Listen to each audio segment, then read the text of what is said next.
السلام علیکم ورحمۃ اللہ وبرکاتہ۔ دل آزاری سے بچو۔ اتفاقاً وہ چھوٹی کشتی ڈوب گئی اور اس میں موجود دو بھائی بھنور میں پھنس گئے۔ ہماری کشتی میں موجود ایک بزرگ نے ملاح سے کہا کہ تم ان دونوں کو زندہ نکال لاؤ۔ حضرت شیخ سعدی رحمۃ اللہ علیہ بیان فرماتے ہیں کہ میں کچھ بزرگوں کے ہمراہ کشتی میں سوار تھا اور ہماری کشتی کے پیچھے ایک اور چھوٹی کشتی آ رہی تھی۔ میں تمہیں ایک کے بدلے 50 دینار دوں گا۔ ملاح نے دریا میں چھلانگ لگا دی اور بھائی کو زندہ بچا لیا جبکہ دوسرا مر گیا۔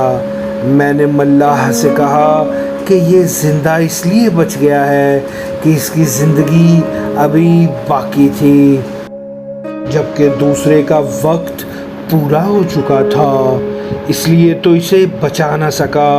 ملاح نے میری بات سنی تو مسکرا دیا اور کہنے لگا کہ آپ کی بات درست ہے مگر اس کی ایک وجہ اور بھی ہے۔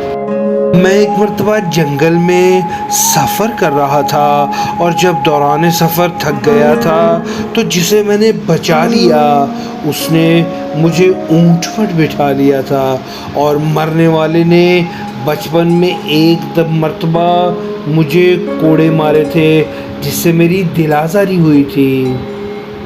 حضرت شیخ سعدی فرماتے ہیں کہ میں نے ملاح کی بات سنی تو کہا اللہ عز و جل کا فرمان حق ہے کہ جس نے نیک اعمال کیے وہ اس کے نفع کے لیے ہیں اور اگر کسی نے برے اعمال کیے ان کا وبال اس پر ہے۔ بس یاد رکھو کہ دل آزاری سے بچو اور جہاں تک ممکن ہو سکے کسی کا دل نہ دکھاؤ۔ اگر کوئی تمہارے ساتھ نیکی کرے تو اس کے احسان مند رہو اور موقع ملنے پر اس کی نیکی کا بدلہ نیکی کے ساتھ دو۔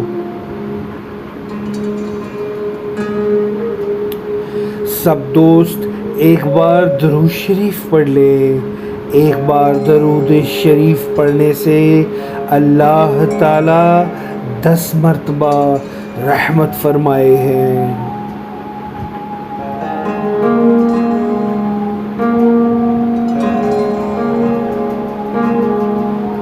آئیں اپنی اصلاح کریں۔